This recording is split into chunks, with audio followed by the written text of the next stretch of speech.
Bueno, y continuamos con Michael Penfold. Estamos conversando un poco sobre el modelo rentista.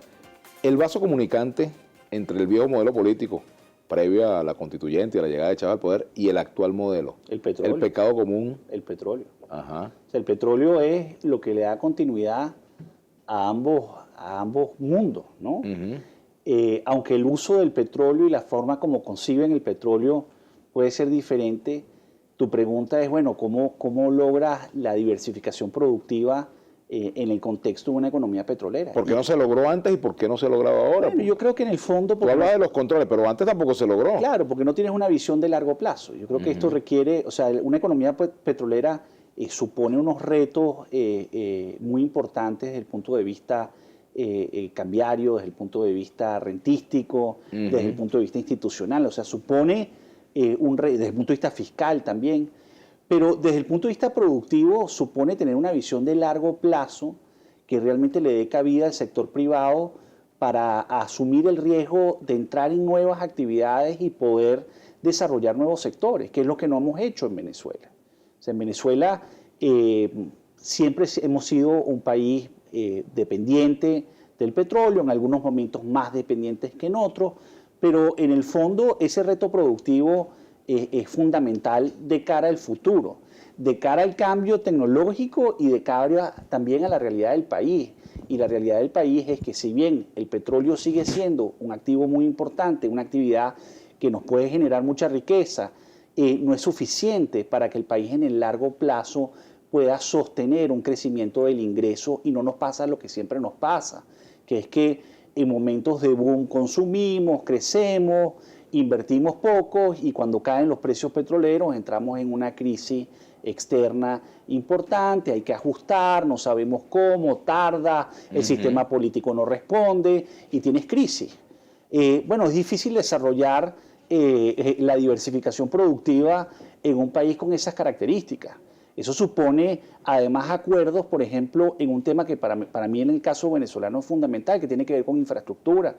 Venezuela necesita invertir en infraestructura de manera muy importante, en infraestructura petrolera, en infraestructura no petrolera y en infraestructura social y en infraestructura vial, física. Entonces, eso supone montos de inversión muy importantes. Y no hay el dinero para eso. Y bueno, entonces eso supone que tú tienes que conformar alianzas públicos-privados y tienes que tener un marco legal que te permita gestionar eso. Y generar consenso también, que es muy importante. Claro, y necesitas instituciones. Por ejemplo, uno ve en Colombia la transformación física en este momento que está ocurriendo en materia de infraestructura, como la ha gestionado una agencia independiente, la Agencia Nacional de Infraestructura, que es la que está estructurando esos proyectos desde el punto de vista técnico y además estructurando esos proyectos también desde el punto de vista financiero.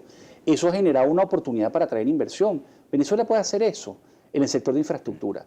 Puede hacer eso en otros sectores económicos que, digamos, más productivos, donde el país tiene enorme potencial. Se ha hablado mucho del turismo, pero eso requiere un trabajo de largo aliento, un trabajo institucional. Que tiene que ver con algo que lo quería plantear, Michael, y tiene que ver con el cambio cultural, porque resulta que el paso de un modelo rentista a un modelo productivo no es una decisión solamente económica, no es un modelo económico, aquí está el modelo y vamos a aplicar ese modelo. Es como transformar también la mentalidad rentista que tenemos todos nosotros. O sea, hemos vivido pues de la renta petrolera y el resuelve está asociado a eso. O sea, los venezolanos nos resolvemos porque algo nos gotea de la renta petrolera, ¿no? Yo creo que esa pregunta es muy interesante porque tú en el fondo lo que estás planteando es el papel de los emprendedores en el país, ¿no? Y el país tiene un reto de nuevas empresas, de nuevos emprendimientos, de gente que asuma riesgos en nuevos sectores.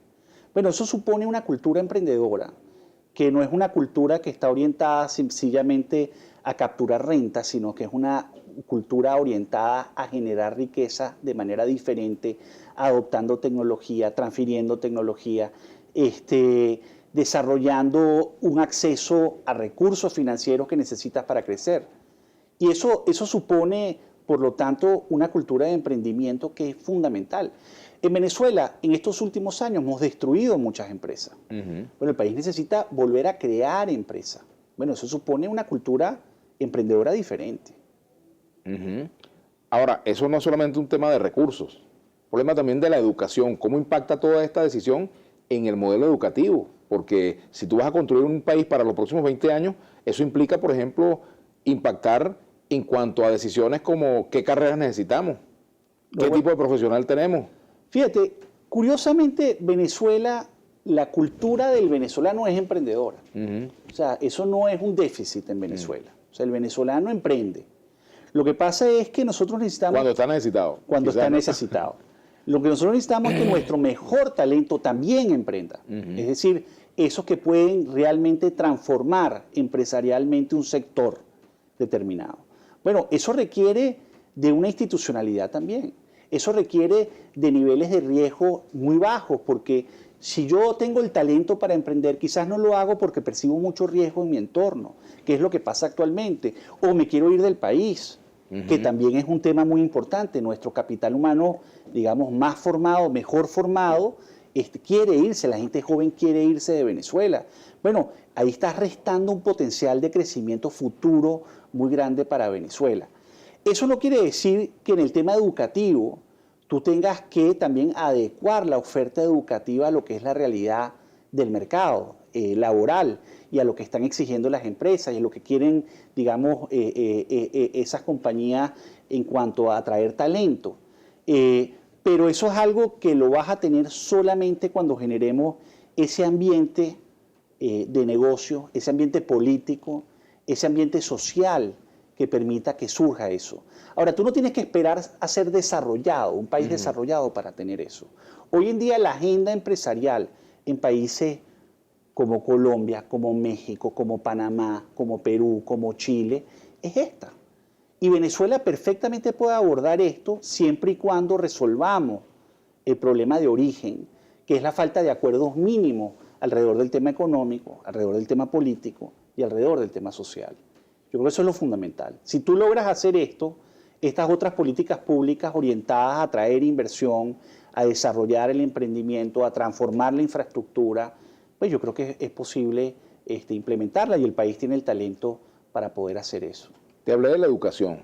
Me gustaría que al regreso habláramos un poco sobre los déficits en materia educativa que tenemos en Venezuela de cara a lo que debemos construir.